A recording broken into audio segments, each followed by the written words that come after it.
Welcome to Coffee with Democrats, a sensible platform for progressive conversations. Coffee with Democrats is a grassroots movement dedicated to hearing from Democrats, candidates, legislators, and friends from all political backgrounds who want great conversations.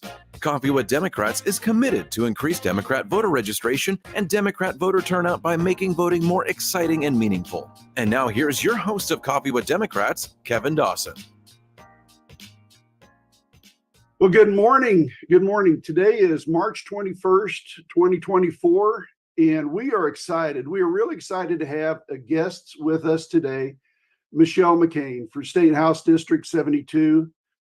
She is somebody that we're really, I can't tell you how excited we are. She's from the Tulsa area, and we really want to have more conversations from people all over the United States, but here in Oklahoma, we have to have conversations all over Oklahoma, and including some of the other cities such as Tulsa.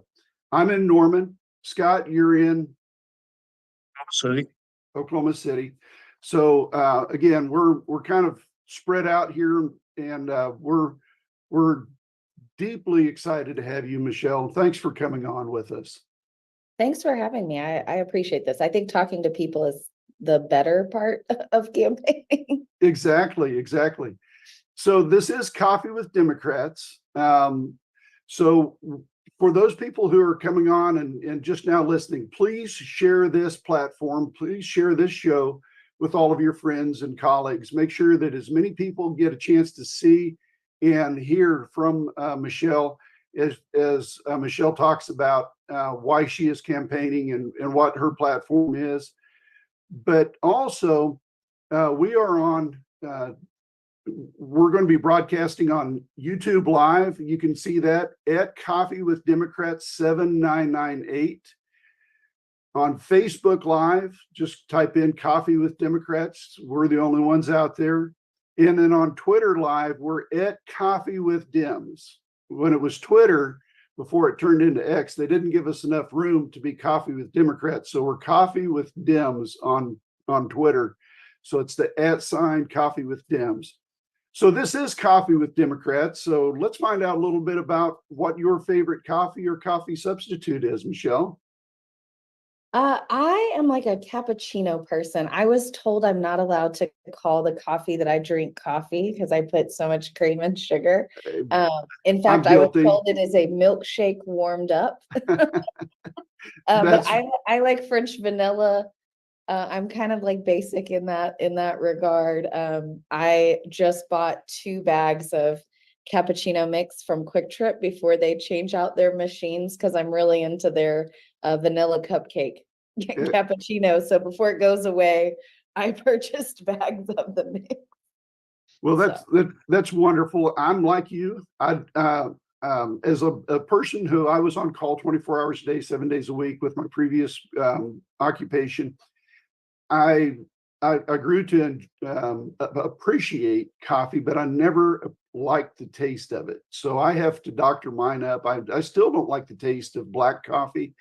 So I put a lot of creamer and sugar in it. But after I have 1 cup of coffee in the morning, I fall back either on water or Coke Zero. It's kind of a mix between the two of them. And I'll be honest with you, it's more Coke Zero than it is water. So, Scott, what are you having this morning? I've already had 2 quart jars of iced coffee this morning, and I like mine with just a little bit of cream, and that's it. I actually do like the taste of coffee, but coffee is one of those things that the smell of it brewing far exceeds the what's in the cup. Yeah, it smells amazing. It's a really good smell. So as we get started from this point on, I'm going to go ahead and pin Michelle so that people can see Michelle more than anybody sees Scott or myself. So here we go. You are now pinned as the guest for us. So I'm going to talk just a little bit about Michelle, and I'm going to spare you your voice for just a little bit. And it's not because I want to take that away from you. It's just because I like to talk, And I went over to your website, and for people to know where that's located, it's McCane for OK, spelled out MCCANE for OK.com. If you can't figure it out, look at Michelle's shirt. It's right there on her shirt. As a career teacher and lifelong resident of North Tulsa, Michelle McCain's commitment to education is deeply rooted in her personal experiences and understanding of the challenges faced by students, teachers, families, and community members. She is a strong advocate for resources and education, ensuring that every child receives the support they need to succeed academically, and every family has the resources for quality of life.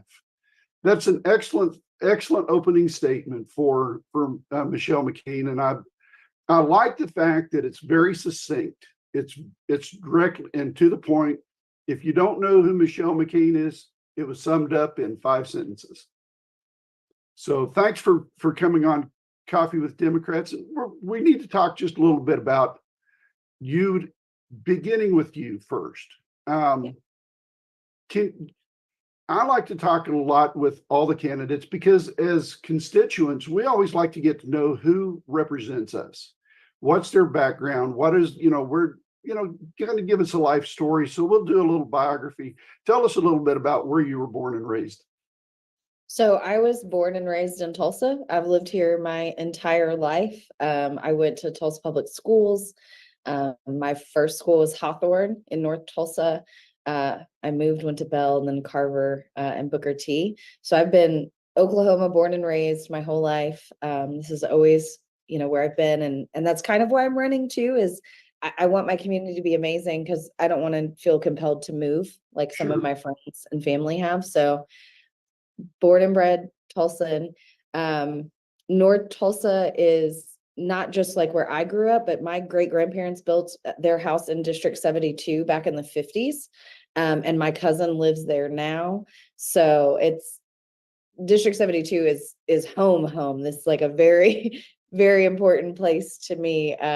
And so is Tulsa in Oklahoma. So that's where I'm from. Okay. So you went, you were product of public education, but you also went to college, right? Yes. And tell us a little bit about where you went to college and what your degree work was in. Okay. Let me tell you a little bit more about my education. I went to public schools, but then I wasn't always in class like I should have been. Okay. So I had my first child whenever I was 15, and she is now 20. She'll be 21 this year. And so I actually dropped out of high school and immediately got my GED. And so I didn't finish high school the traditional way, and then turned 18 and was like, I probably need to go back to school. I knew I wanted to go back to school, but with a baby, I didn't know what to do. I went to TCC and got my associates in elementary education. And then I went on to NSU to get my bachelor's in elementary education, and then proceeded a couple of years ago to go back to NSU to get my master's in library media and information technology. So you started. Impressive. I was going to say, I'm just impressed with that. First of all, being a teen mother is such a challenge, and yet you didn't lose focus. I mean, for crying out loud, that was such an impressive thing. That's a huge feat. Just saying, all right, I've taken life as it is, and I'm going to go ahead and achieve the things that are necessary. And getting your GED is just an amazing feat. And I'm sure that whole process is not an easy process. And then again, raising a young child, going back to get your bachelor's degree and your master's degree. And I will just say this out loud. When you say that you've got a child 20 years old, you don't look much older than that yourself. So I am amazed. I really am. I hope I continue this youthful look well into like my 60s. I hope that for the rest of my life, everybody goes, you don't look that age. You There you definitely go. don't. That's a good goal right there. So you're running for District 72. And for those people, District 72 is a very convoluted on the map. It is. I'm going to put it up here onto the screen, and you'll be able to see that. But it is just through the downtown district along the Interstate 64, I believe it is, and then goes straight north. It's almost like there was a gerrymandered district, but it is currently held by a fellow Democrat, somebody who we know very well, who has been on Coffee with Democrats, Monroe Nichols, and he's running for mayor for Tulsa. So that kind of bodes well for you and gives me a little bit more of a comfortable feeling, but knowing that those are big shoes to have to fill, that really means you got to really pound the pavement and go door to door and meet a lot of people and let people know that Michelle is going to be the person that can fill those shoes left by Monroe. Yeah, no, I absolutely. And the interesting thing, I think we're coming up on like 2,000 doors at this point that we've already knocked. And for the most part, people have said either nobody's ever knocked on my door, or you and Monroe are the only ones who have ever knocked on my door. Excellent. So Excellent. yeah, I definitely have big shoes to fill. Monroe's been really supportive of my campaign as well. So I feel good about, taking that up. I say all the time, like, I'm not entitled to this seat. I've got to earn people's votes. And so that's really all I do. But yes, Monroe's mentioned at the doors quite a bit. So we're going to talk about really three different subject matter at this point. We're going to talk about, we'll talk about a fourth one. I'll ask just right up front. Do you know if you have a Republican challenger this time?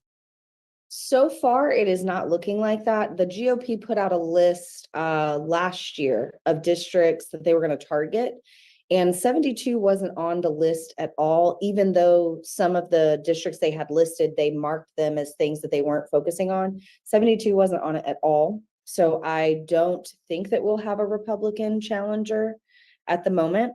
Okay. We'll see in a couple weeks. Filing is the first week of April, so we'll know for sure then. At the moment, though, nobody has announced, nobody's filed with ethics, so I think that we'll be able to just anticipate a primary this time.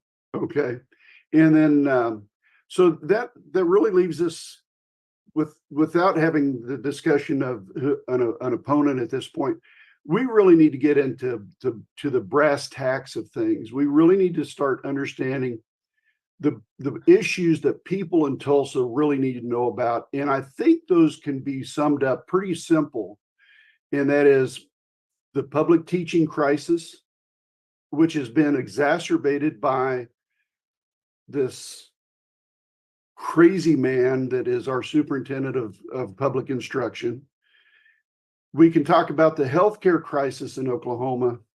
And then finally, the big one, which is the national topic this year, but it's also from the national level all the way down to the very, grassroots level, is women's rights and bodily autonomy.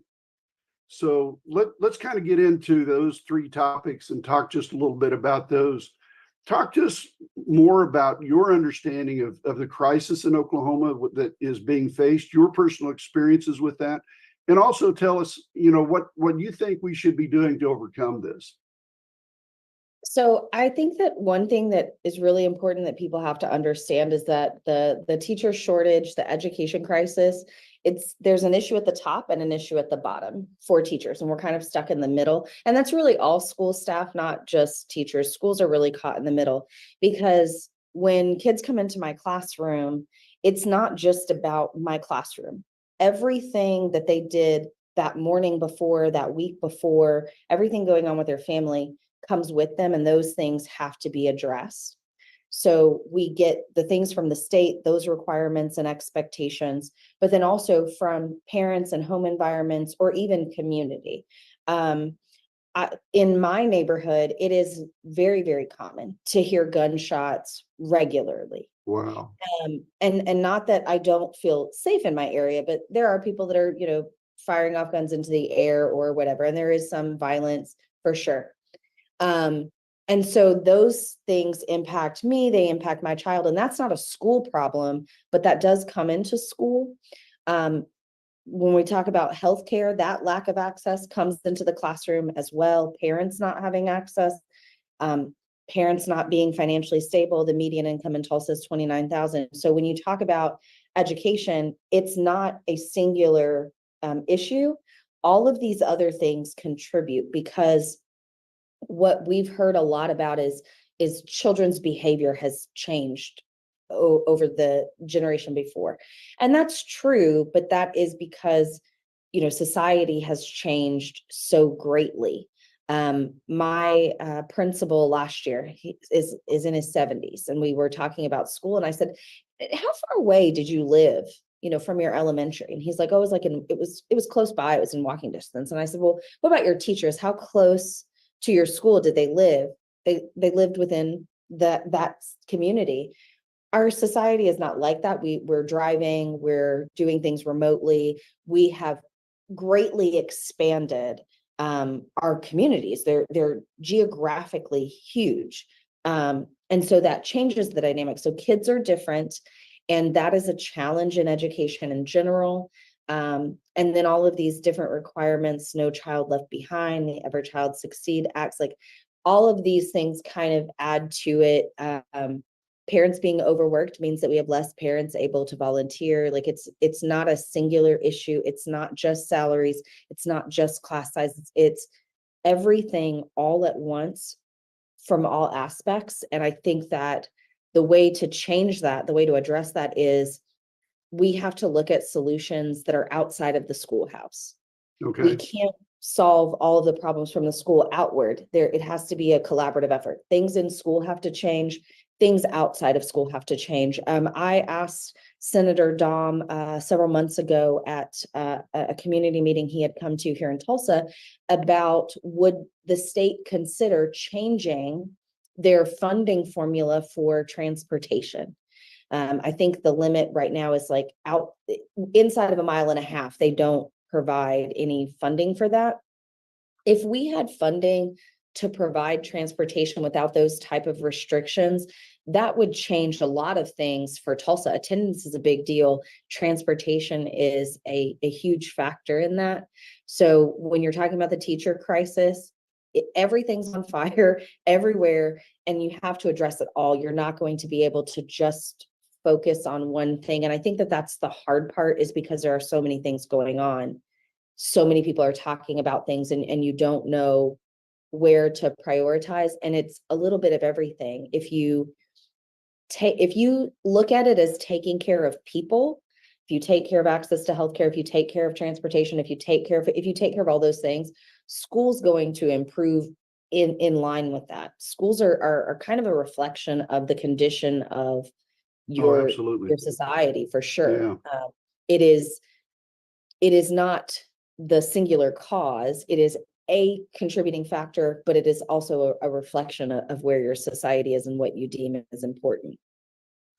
So I was struck by what you were saying about all of the external pieces that actually come with the child into the classroom. I mean, we've long said that kids cannot learn if they come to school hungry, but we could say the same thing if they're feeling unwell. And so what you're proposing is really a top to bottom rethinking about education and the ways that society contributes or takes away from successful education of our kids. Where do you even start with something of that magnitude? I think one of the things for me is we need to have some genuine conversations with people in the legislature that are making these decisions. Yeah. If you have been homeschooled, you don't have an understanding of public school. You have an understanding of learning. You have an understanding of education. I don't want to take away from any homeschool parents or anything like that, or private school or any. What I do want to emphasize though is that when you have a different experience, you have a different perspective. That's really all it is. If I was going to propose a law about welding, for instance, I have to go talk to welders. That's not my area of expertise. I do know about learning in school and licensing for teaching. I need to talk to the people in that field. So having some conversations about what does public education genuinely and truly look like, not just in the classroom, but like what does a child's experience and day look like? My son gets up at 6 a.m. We leave our house at 7:30. He gets on the bus at 8 o'clock. He gets to school at 8:30. Breakfast is technically over at 8:30. So maybe he gets to eat, maybe he does. So there are all these things. And then depending on circumstances, my experience as a child in public education may be different. When my daughter was in pre-K and kindergarten, I had to be at work at 5 a.m. So we were up at 3, she was dropped off with somebody else. All of those things kind of factor in. And if you don't have that understanding, I think that that's where some of these decisions come from. So educating our legislature, educating parents. I don't know about anybody else, but nobody told me how to support my child's education. Not that there was nothing, there were bits and pieces here and there, but I really didn't know. The reason that I was able to support my kids so well is really because I pursued a degree in that area, and I've worked for Tulsa Public Schools for the last 14 years. So I know all these things, but our parents don't. I know that there's been a lot of talk about parents' rights and things like that. And I think that the conversation has taken a terrible turn from what it could be. There are lots of parents' rights that parents just don't even know that they have. And we don't push for them to know those things or to have the resources for those things. I think educating people about what this really looks like is step one, while also talking to the people that are in those positions and finding out from their perspective what they need. I teach secondary. Elementary is a totally different ballgame, requires a different level of expertise and requires different supports than what I do. I don't have to put my kids' phone numbers on their arm when we go on a field trip. That's not a safety issue. What I do need to be concerned about is weapons in school, fighting, drug use, those sorts of things. And so helping people to understand, I think getting community volunteers. I know with the pandemic, there's been a pullback from everybody, coming into schools, but I think that if you care about education and you can go volunteer in whatever capacity, and it can be on the weekends. I can promise you there are plenty of teachers that are in their rooms on the weekends if you want to help. And so kind of pulling back the curtain and providing some transparency and context is step one. And I think that also builds a team. As a teacher, parents are part of my team. My administrator are part of my team. My students actually are part of my team, and we have to work together to accomplish our goals. So I want to do this and I want to do this has to stop, and it has to go. This is what our children need. This is what our community needs. This is what our family needs. And I have an idea about how to accomplish that. I have an idea about how to accomplish that. Okay, let's look at actually which one of these are going to make the most impact. Maybe it's a little bit of this. Maybe it's a little bit of this. Maybe it's all this. Maybe it's, so having those kind of conversations and really opening the doors. We're not trying to keep secrets in education. That's not the goal. And so to get people out of that mindset that there's something nefarious going on behind closed doors is probably the biggest step here in Oklahoma. And then actionable items, I think that we have to start looking at support staff salaries. There was an article here recently that talked about a livable wage in Oklahoma is like $29 an hour. My support staff at my school are not making that. They're making 10, 11, 14, 15. That matters. To be able to retain people, and custodians, library aides, teachers assistants, office clerks. I can't do what I need to do without them. So we need to decide that this is important, that this is an emergency, and it needs to be an all hands on deck conversation. And there are certainly actionable steps that we could take. Paying for school lunches. We saw how well that helped people during the pandemic. It really alleviated a lot of issues. That's something that we could easily implement. Looking at class sizes and what we can actually do to limit that would be great. Our State Department has accreditation standards, but they waive those all the time, depending on like financial strain or inability to hire, things like that. So some of the things that have already been worked on, adding in like maternity leave, trying to work with colleges and create different programs. But I think that having everybody on the same page is the only way that we're going to get to some real good solutions. Otherwise, we're just putting Band-Aids on things. So the paradigm that seems to always be in the legislature is that 1950s father knows best paradigm, or Leave It to Beaver, June Cleaver at home look, or even the Andy Griffith Show, where it's that constant bond every day, and we've got to start getting the legislature to start thinking outside of the box and start thinking beyond those paradigms, because as a state, we have grown beyond that to the point where we've got a very, and I'm not going to use the word diverse in the traditional meaning, but we are diverse in how how our population and culture has grown. And like you talked about, we're a very transient community now, where people, they have to depend on transportation to go from one place to another. And when you said only have a mile and a half, if you live within a mile and a half, you don't have any transportation to and from school. I mean, that in itself, a mile and a half, if you're 1.4 miles away, we're talking about somebody who has to walk 45 minutes one way just to get to school.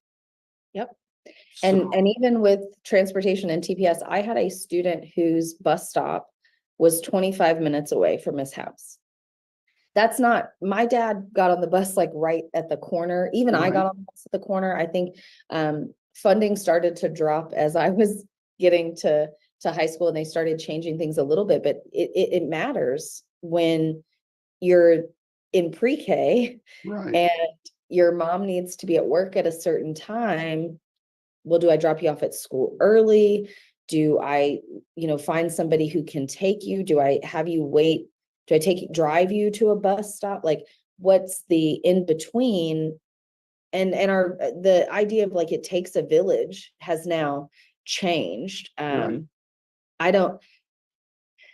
think that it still takes a village. I think that people just don't realize that the village is not as close to them anymore. Everybody needs people, but my neighbors all get in their cars in the morning and drive away. So we don't see each other at work, at the store, in the same way that we used to. When I worked at Memorial Junior High, which is out on like 51st and Sheridan, I might stop at the store on my way. So I'm not at a store, within my community. So those cashiers, they don't know me, I don't know them. And so that idea of like, I saw your kid doing something down the street has kind of gone away. And it's not because people don't care. It's just because our world's opened up and we've met people outside of that, and we have all these connections to places outside of our like real close area. But yeah, a mile and a half for a 5-year-old to walk to school because their parents don't have transportation, or they need to be dropped off earlier. That's an issue, and people don't understand how that works, because when they went to school, you just walked down to the corner and you got on the bus and you had breakfast and you had lunch, and yeah. I believe it was Carrie Keck who we had on this show not too long ago. She's running for position out of Shawnee, and she made a comment. I believe it was her. She made the comment. No, it was the candidate out of that's running for Senate, Senator candidate Fuchsa, said that you can't. The teacher crisis in Oklahoma you could literally see the exodus of teachers and staff leaving out of Oklahoma from space because there was so many people that were leaving and going somewhere else. We've got advertisements the last 2 years, billboards all over Oklahoma City who say, if as a teacher, come to Texas, we'll pay you twice as much. And we're seeing just all of those things take place. And yet we have a superintendent of public instruction who is more interested in spreading hate and targeting specific groups of people than he is about trying to improve public instruction. So we need to talk about a couple of other topics here. We're moving along on time, and we need to I'm going to give you time to continue to have a conversation about our public education. But I wanted to ask you about the healthcare crisis in Oklahoma, and we're seeing VAs like down in southeast Oklahoma. The VA's closing down. The one I think over in is it Tishomingo or is it in Muskogee is closing down the VA hospitals over there. And but their public hospitals crisis, we're seeing the problem all over Oklahoma.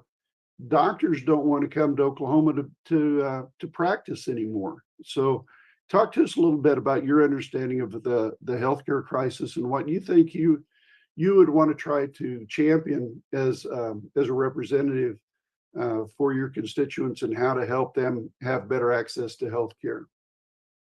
So I think that this very directly relates to the women's rights issues because that's part of it. Sure. We're not just talking about limiting, women's reproductive rights. We're changing the way that doctors are expected to care for their patients, and they're being asked to focus on legalities rather than health.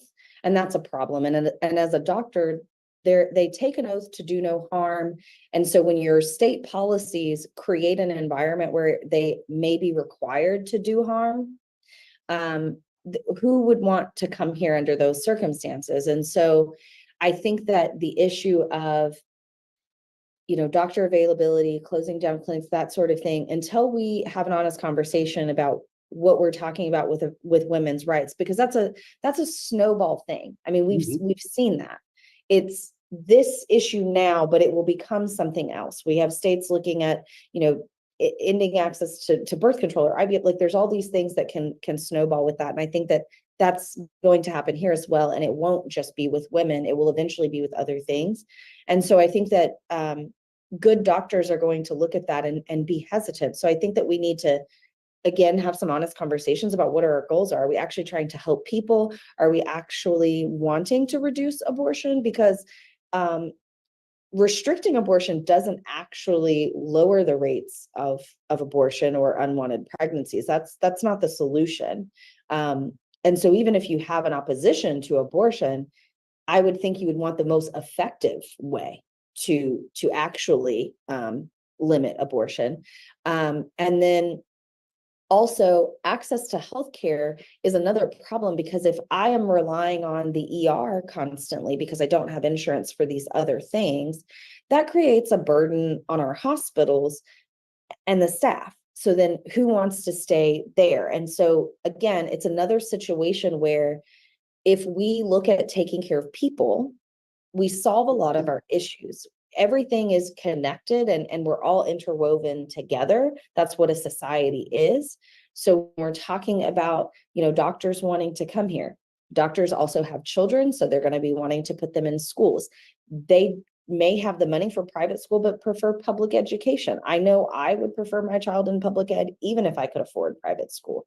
And so if the education system is not great here, or if their spouse is not able to find work here because we're not able to bring in jobs, everything is kind of connected. And I think the focus has to be on actually helping people. The strain on healthcare because of lack of insurance and lack of access contributes to the strain on the staff. And that adds to them leaving because there are better options, other places. One of the things that I would like to look at is identifying the places where we're missing services and looking at what incentives we could potentially put into place to get practices into those areas, or what partnerships or programs could we try to support to help fill in those gaps.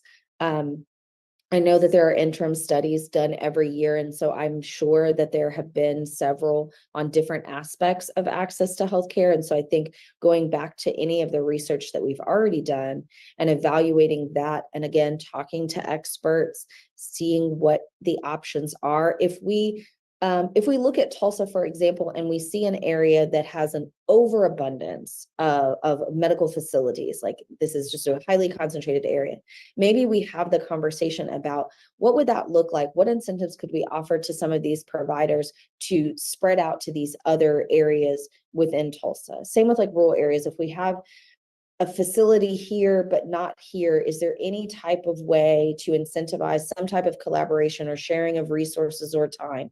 Is there a facility that could be rented out on a regular basis for clinics? Is there a church or community organization that is willing to have some type of partnership and provide space for a mobile clinic or things like that? I think we have to be a little bit creative, but I think we have to look at data. We have to talk to people. And again, remember that everything is kind of intertwined. Nothing is singular. If we see improving outcomes in healthcare, we'll see improvements in education and vice versa. If we see improvements in crime, we'll see improvements in healthcare, we'll see improvements in education, we'll see, improvements in the economy. All of it is connected, and you have to take that kind of approach where you look at all of the contributing factors. But I think creativity and innovation, not to say we can't do something that we've always done because we know it works. If we have something that works, I'm all for it. But if we know something doesn't work, I don't like to beat my head against the wall. I want to make progress. So if it doesn't work, let's figure out why. Let's redesign it. Let's change it. Let's put something else in place, and let's get some momentum going. You've just offered a master's class in yes. connectedness, and I the reason that I think it stands out for me is because in our state legislature, it is so polarized, and not just Republican and Democrat. You've got rural, suburban, urban. Each of those is divided. But more to the point, I think, is that for too long, our legislators have just dug in their heels to continue doing the same things the same ways, without really taking stock of, is this working? If not, why? If so, how can we apply it somewhere else? How do you envision those conversations going with your colleagues at the state capitol? I think that there's this idea that there's no way to compromise or work together, and that bipartisanship is a dirty word. And I even hate to use it because of all the connotations that it draws up for people. I have Republicans in my district that I am running to represent. Even though we don't have a Republican running at the moment, and we're not likely to go to a general, so those Republicans won't be able to vote for me, I'm asking to represent them as well. And they deserve for me to represent what they believe in. And so I think that part of it is, what conversations have you had with your constituents about this?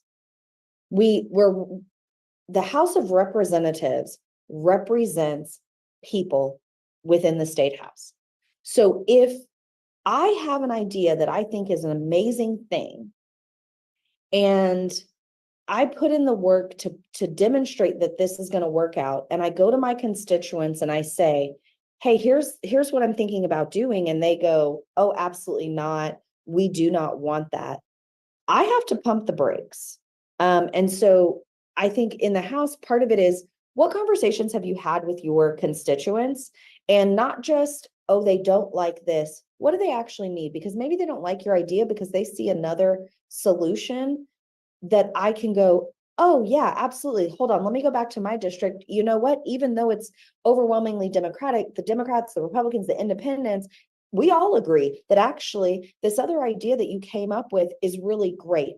I don't think that you put forth a bill and hope that just your party is going to vote on it. I think when you put forth a bill, it's supposed to help everybody. Yes, you're coming in with your agreement to kind of your party's ideals and values. But in my view, people override party. And if the people of your district override your party, those conversations to me are easy. In practice at the moment, the way things are going, I think that part of the conversation that I will have is getting people to understand that whenever I bring something forward, it is genuine, it is intentional, it has been thought out, and it has been researched. And so when you look at it and reflect on it, keep those things in mind and also come to the table with that genuineness and that integrity and that intention as you critique it. I think that when somebody brings me something, I'm going to assume that that's the way that they brought it to be about. And I'm going to look at it with that eye. And if it holds up to that critique, then let's talk about it. If I read through this and you've considered the consequences and you've got research and you've really got a plan for this, I can vote yes on a Republican presented bill. That's fine. Right. And at the same time, as if a Democrat brings me something, and again, I go through it and I think, okay, you did this with genuine care and concern and research, and I start looking and it doesn't hold up to muster, I'm okay with voting no on a Democrat presented bill. And I think that that's the thing is I've got to let people know who I am. I have this conversation with students all the time because I feel like I'm kind of an outlier in some things. And I say, I can't speak for everybody. Every teacher, every legislator, they're going to do something different. What I can tell you is what I'm going to do because what my character is, what my values are, and I'm going to present that to you and you evaluate whether or not you respect that and appreciate that and can work with that. And so that's my plan is to go in. We don't have to pretend we're on opposite parties. Okay, that's fine. We have different beliefs. Again, fine. What we have in common is I have human beings that are depending on me to come in here and do my best work. And you have human beings that are depending on you to come in here and do your best work. Let's present our best work. If that leads to a disagreement, fine. But I think if we come from that approach, if we start talking about the people that are going to be impacted by things, that changes the conversation. It's not about party, it's about people. And I hope that there are other like-minded people in the legislature, and I believe that there are. They may not get the press time or the recognition, but I don't believe that every single person in the legislature is malicious or unkind or uncaring. So I think that you find people, you connect with people, you get to know people, you build trust. And I think that I'm a good person who's able to see both sides. I've been wrong plenty of times. People have corrected me and I learn from it and I keep moving.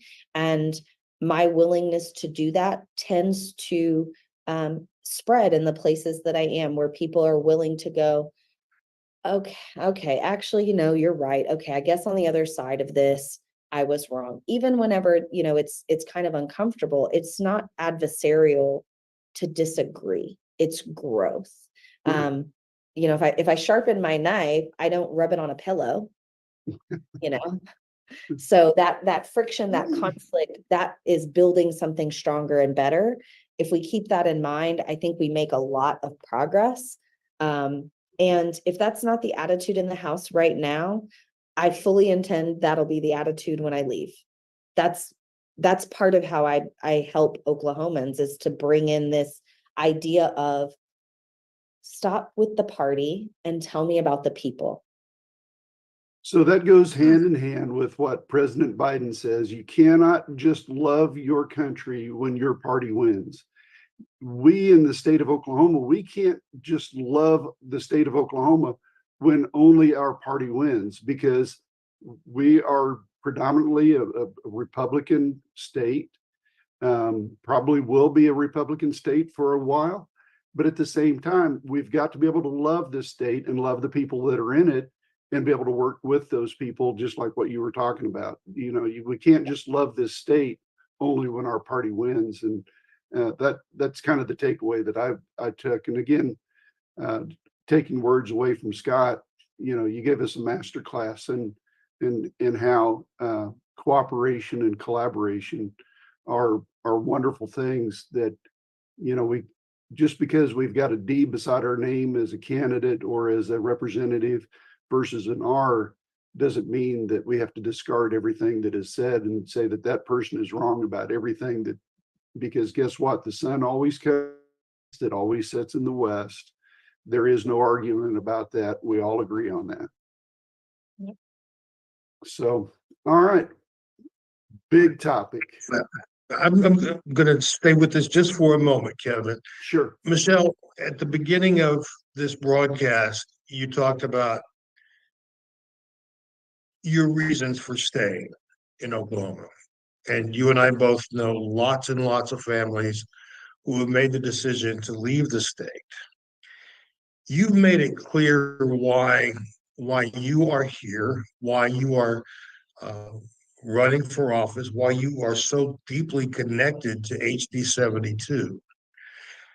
How do you encourage other people to stay and work for progress, as you just described, as opposed to packing up and leaving? Well, first, I reserve any judgment of people who choose to leave, because I think that the decision to leave a place that you've called home is hard. If I decided to leave Oklahoma, that would be a really agonizing decision. I would probably spend months, if not years, like really debating, and then all of the work to like make that happen. So if that becomes your choice for your family, for your safety, whatever, I can respect that. However, if you're not at that place yet, what I would say to you is we're all in this together. And somebody asked me the other day about like kind of the same similar thing about like, how do you keep going? If we're trying to move this iceberg out of the way to get us to some progress, if it's just me chiseling away at the iceberg, we're never going to get through it. If everybody is chiseling away in whatever way, shape, or form that is, whether it's you volunteer with like a neighborhood group or a church or, a political party, whether it be you volunteer in school, find your place and just chisel away. I think progress oftentimes in our mind appears to be this huge, significant thing that we're always on the look for of like, this is the sign that we've progressed. But progress is very, very small to me. Progress is we got rid of the grocery tax, a bill presented by Democrats, passed by Republicans. Did that completely revolutionize the entire state? No, but that took a chunk of the iceberg that we can add to people. When I get a parent that's willing to come in and volunteer at school for 30 minutes, that's a piece chiseled away at the iceberg because all of those things plant seeds. So I really try to tell people, of course, take care of yourself, be safe, those sorts of things. But if you have it in you to still be here, if you haven't left yet or you can't leave, you might as well grab a chisel with me while you're here. So if that means that you share a Facebook post, if that means that you invite, if somebody wants me to meet them at a coffee shop for coffee in 72, I will meet you for coffee. I will have that conversation. If you want me to stop by your house because you're having a barbecue, I will come by. I will talk to you. You can meet me and get to know me and decide if I'm somebody that you want to vote for. And if I am, and you want to support me, and you help me to connect with other people, you're helping to chisel away at that iceberg. I don't think that it is reasonable for any of us to come in and go, I'm going to change everything. I'm going to change something for somebody for some amount of time. That's what I'm going to do. It might be for 6 months. It might be for 6 years. It might be for 60 years or 6 centuries. And it might be for 5 people or 2 people or 5 million people. But I'm going to change something for somebody for some amount of time. I'm going to do my part. I'm going to lend what I can. This is what I can carry right now. I will carry it. And when you feel like you can't carry it anymore, make sure you have a list of people that you can call that will tell you it's okay to take a rest for a moment, but also encourage you to pick it back up again when you're ready. That's really the best thing. Is this is not, the state of Oklahoma as it is today is not permanent. Every session we pass new bills, cities pass ordinances, things change constantly. This is not permanent. And if you look at everything, it can be a lot. It can really feel overwhelming and it can be frustrating. But I promise you, there are a whole lot of us with chisels and we're trying. And if you join us, we make a lot more progress. And I know that it's tiring, and that's why community is so important. And, you know, for what it's worth, for me, the internet is amazing because I can reach people all over, and I have found community that I didn't have locally online, for example, and that helped me hold on until I found some things locally. And so, you know, we have a real opportunity with where our technology is that you don't have to be the most social person to get connected. So get connected, carry what you can carry, take breaks when you need to, and just know that regardless of how much of the iceberg you're able to see, there are a bunch of us chiseling away at it. It will change. You might have to look closely and you might have to wait a minute, but progress will come. And I mean that in every sense of the word. And I don't mean Democrat policies, or I just mean in general, progress will be made. We will get better. We will stumble along the way, but we'll get better. And if you're here, you might as well be part of it. You might as well join in.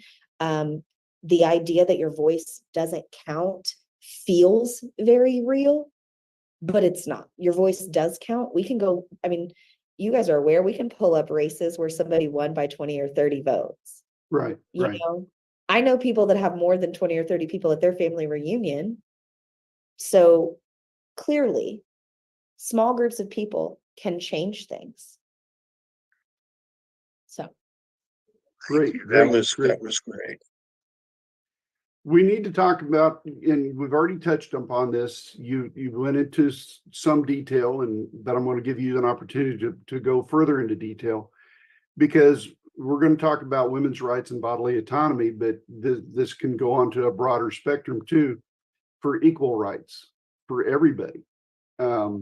Because when you talk about taking away women's rights to an abortion or IVF or birth control, what other things what other liberties are we going to see taken away in the future, and how far are people willing to accept the control that's being forced upon them by a couple of, a few zealots, a minority group within the state of Oklahoma that wants to control everything about what you do within your private house and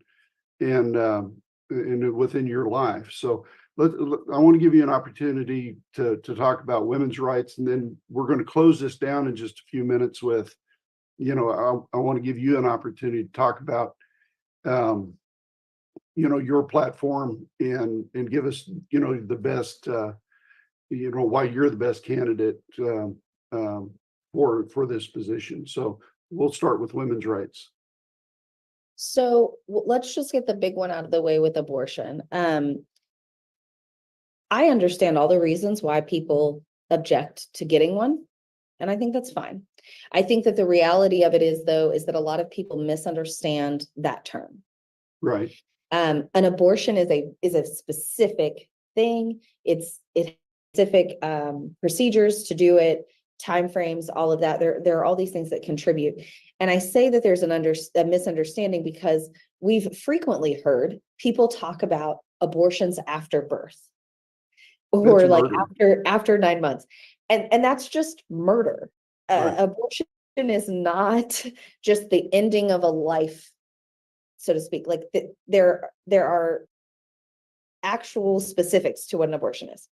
So if you think that you can have an abortion after you give birth, you don't understand what an abortion is. I also think a lot of people really misunderstand who makes the decision to have an abortion.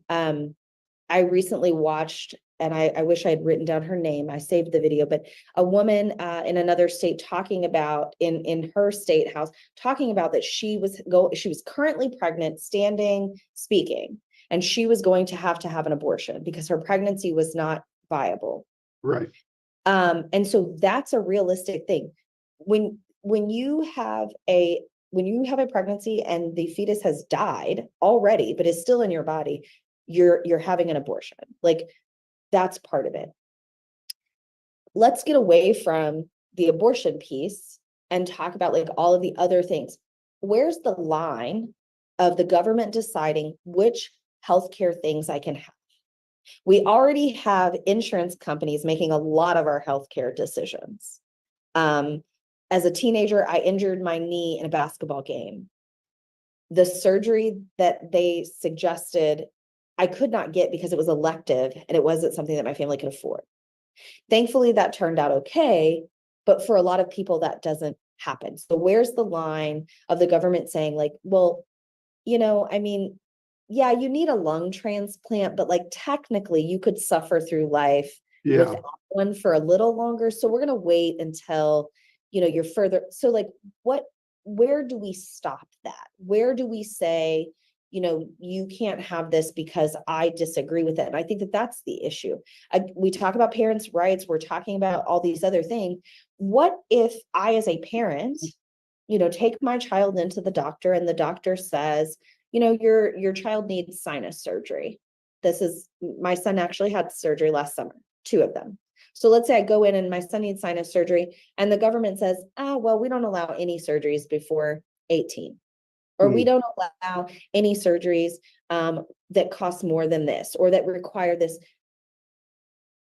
I am not a doctor and I'm running for office. So as a teacher, do we really think that it's appropriate that I decide what you are allowed to do for healthcare? I have no background in medicine. I have no licensing in medicine. So I can tell you what you can and cannot do with your body.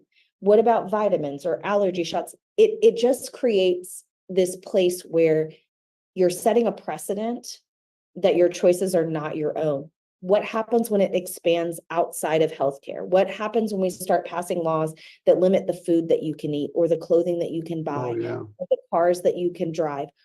What happens whenever we go, actually, if we set up a curfew, we have less crime. So everybody has to be in the house at 10 p.m. We have to remember that all of our laws and policies are interconnected and have consequences. So when you talk about women's rights, that also affects children, that also affects men, that also affects, communities as a whole. Like, we can't say we're just doing just these people. We're just going to take advantage of these people. We're just going to harm these people.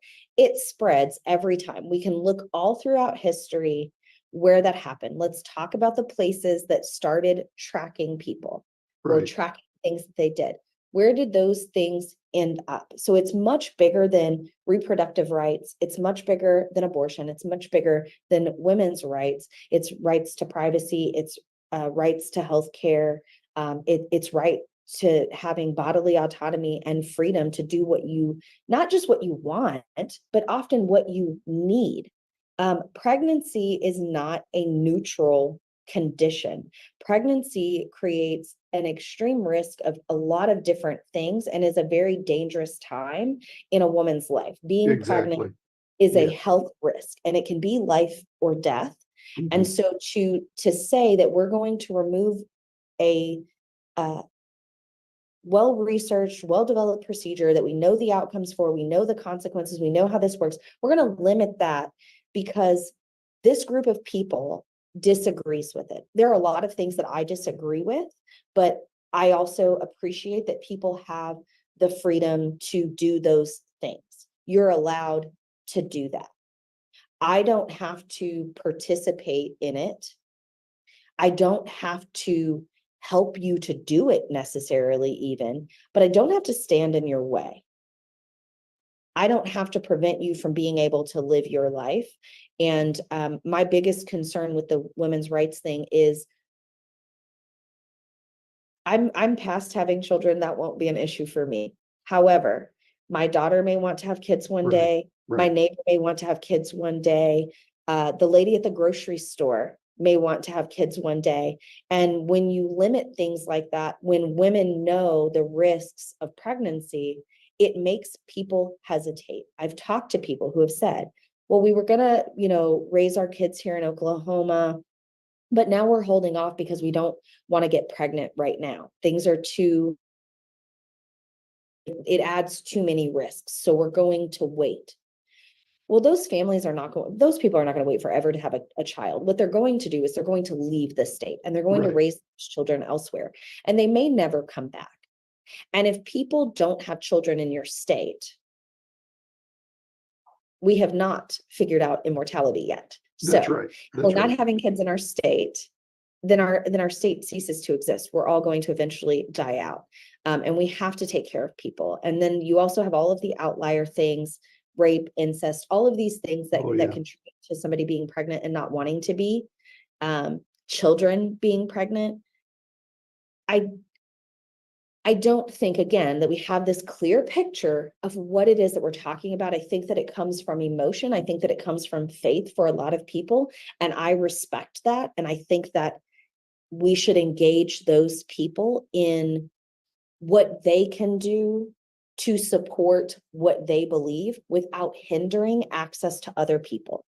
Right. If you want to offer alternatives to abortion, let's talk about it. Let's get you signed up as a foster parent. Let's get you signed up to adopt. Let's get you volunteering at a shelter. Let's do that. If that's what you want to do, if you want to, let's, pay for somebody's ultrasound, pay for their prenatal vitamins. If that's what you want to do, if you want to avoid abortions, if you want to stop those, do all of the things that we've already done the research and know help prevent those things. Provide sex education. Right. I believe the senator you were talking about was Senator Eva Birch from Arizona, who just got up on the floor this last Monday and gave a speech, and it was very moving. It was very emotional, and it was something that brought tears to my eyes when I watched her talk about that. So, and again, talk about bringing tears to my eyes. Just about bringing tears to my eyes. Listening to your story about talking about, how abortion, it's such it's such a challenge. It's not just it's just not a cut and dried issue. There's a lot of dynamics to it. We do need to talk about one more topic, and can you give us your best prepared speech on when you go to the neighborhoods and you go to the rallies for your candidacy? Why should voters vote for you? So I think the biggest thing is I'm knocking on doors because one of the most important things to me is talking to people. And outside of policy, one of the things that I'm committed to doing if I'm elected is that you will see me in my district. I will be available. You don't have to call me in Oklahoma City. You don't have to email me. I will have times where I'm in the community and available. That is just a non-negotiable for me. I don't care what fundraising I have to do or what adjustments I need to make. I will be at the community. If you want me to come to an event, I will come. And so that's a big part of it is I'm running to represent people. I'm not running for myself. Obviously, good legislation benefits me as well. But the bigger issue is benefiting everybody else. And that's what I'm here for. So that's one of the big things. When you talk about policy and stuff like that, I think that I'm very realistic. I'm not going to promise you the 85 bills that I'm going to pass in a super majority Republican House. That's not realistic. And I think that that's disrespectful to voters to try to do that. What I can say is I will work my behind off to pass everything that I believe in and that my district wants me to work for. What I will also do is be very, very intentional about looking for things that are easy to agree on for everybody and trying to get those through. I will absolutely stand up and speak against anything that I think is harmful from either party. If you are unsure about my confidence in standing up, I suggest you look at some TPS board meetings that I've attended. I work for those people, and I have very directly called them out to their face. I am more than willing to do that. That's part of the job. Representing people, you are also saying the things that maybe aren't so nice and that they don't want to hear. And so that's really my promise, is that I represent people, that I will stand up for you, that I'm not afraid to say, actually, I think that's a terrible idea, and I don't think that we should do it, and I think we should do this instead, or we shouldn't address this at all. I will be in the community. I will be available. You will not have to look for me and find me. If I'm elected, that'll be my only job. I do have to finish through because I don't have the savings to just take off. But once that transition is made, that will be my full-time job. And so even outside of session, I will be acting as an elected official. I will be at places and interacting with people. And I think that that's really the biggest difference. I'm very real. I'm very genuine. I'm not promising you the world and then delivering nothing. I'm promising you what I've already delivered in other capacities. I'm part of my teachers union. I've done that for teachers. I've done that for students. I've called parents and advocated for them with the district, and I will do that for people. And I think that that is what really and truly sets me apart. I'm from this district. I'm extremely connected to this district. And before I ever announced, I did the work to make sure that this was a good decision. This was not a last minute thing. I thought about this for probably 8 months before I finally decided to do it. And I have been working on myself and my campaign since October of 2022, because I'm that committed to it. Excellent, excellent. And again, we want to support Michelle. We want to do everything we can and wish her all the best as we move forward. And we want to follow you all the way through your campaign. But we also need people who are watching this to contribute and help you financially get to the goals that you need. In order to do that, there's 2 ways to do that. Go to your website, which is McCaneforok.com. That's MCCANE 4, okay, the letter 4, or you mean the number 4. Or the other way is to go to the secure.actblue.com, donate McCane 2024. And I'll put a link on the screen for everybody to be able to see that so that they know exactly where to do it. Plus I'll make sure that that's posted in the comment section so people can cut and paste that and support your campaign. So thanks so much for coming on Coffee with Democrats and spending some time with us. We apologize that we didn't get this done in less than an hour, but we really appreciate you being gracious enough to just continue on and not holding us accountable to a time limit. So thanks so much for being with Coffee with Democrats. And as always, we wish you all the best. Thank you. I appreciate you guys having me. I've really enjoyed this conversation. The questions were great. And so I thank you for this opportunity to talk to people. And I hope that as people listen, they'll reach out and connect with me if they hear something that resonates with them or if they have questions about anything. Excellent. Excellent. Thank you so All much. best wishes, Michelle. You're young, you're bright, you're intelligent, you're educated, and you're the exact kind of person we need at the Capitol. Thank you. I appreciate that.